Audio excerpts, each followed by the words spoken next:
Mohol police station हद्दीमध्ये अवैध गुटखा वाहतूक, गुटखा साठवणूक आणि गुटख्याची विक्री उघडपणे सुरू असून महाराष्ट्र शासनाने लागू केलेल्या गुटखाबंदी आदेशाची उघडपणे पायमल्ली केली जात आहे। मोहोळ परिसरात अवैध गुटखा व्यापारामध्ये इसाक पठाण, रशीद तांबोळी, मोहसिन तांबोळी, दादा पवार, आशिष तांबोळी, सिद्धू पवार यांनी गुटखा वितरणाचे मोठे जाळे उभे केले आहे। मिळालेल्या माहितीनुसार या अवैध धंद्याला मोहोळ पोलीस स्टेशन अंतर्गत डीबी पथकातील संदीप सावंत तसेच वसुली करणारे हेंबाडे यांच्याकडून संरक्षण दिले जात असल्याचा गंभीर आरोप होत आहे। यामुळे संबंधित गुटखा माफिया हे कायद्याची भीती न बाळगता खुलेआम अवैध गुटखा विक्री करत आहेत। ही अत्यंत चिंताजनक बाब असून स्थानिक पातळीवर तक्रार देऊनही संबंधितांवर प्रभावी कारवाई होत नाही। त्यामुळे मोहोळ तालुक्यात अवैध गुटखा व्यापार करणाऱ्या सर्व इसमांवर गुन्हे दाखल करून कायदेशीर कारवाई करण्यात यावी, यासाठी पॅन्थर पॉवर संघटनेकडून गणेश जाधव यांनी आझाद मैदानावर एक दिवसीय लाक्षणिक उपोषण केले।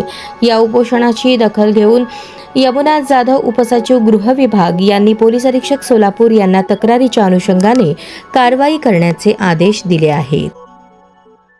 मी गणेश शिवाजी जाधव, पॅन्थर पॉवर सामाजिक संघटनेचा मी पश्चिम महाराष्ट्राचा अध्यक्ष आहे। सोलापूर जिल्ह्यातील मोहोळ पोलीस स्टेशनच्या अंतर्गत येणाऱ्या गुटखा माफियांच्या विरोधात मी गेले 25/3/2026 रोजी जिल्हा ग्रामीण पोलीस अधीक्षक साहेब यांच्याकडे तक्रार अर्ज दिलेली होती। त्यानंतर देवळेकर साहेबांनाही पत्र दिले होतं, DYSP साहेबांना, मोहोळ पोलीस स्टेशनलाही कळलं होतं, पण मोहोळ पोलीस स्टेशनच्या PIला मी वारंवार फोन केला, कारवाई करा साहेब। आतापर्यंत त्यांनी कोणत्याही स्वरूपाची कारवाई केलेली नाही। गुटखा माफियांना सहकार्य करणारे वादग्रस्त पोलीस कॉन्स्टेबल संदीप सावंत व हेंबाडे वसूलदार हे पोलीस स्टेशनचे पूर्ण वसूलदार असून हे गुटखा माफियांना वसुली करून अवैध धंद्यांना प्रोत्साहन देत आहेत व गुटखा विकण्यास प्रोत्साहन देत आहेत। याबद्दल त्यांनी मोहोळ पोलीस स्टेशनचे PI यांनी कोणत्याही स्वरूपाची कारवाई केली नाही।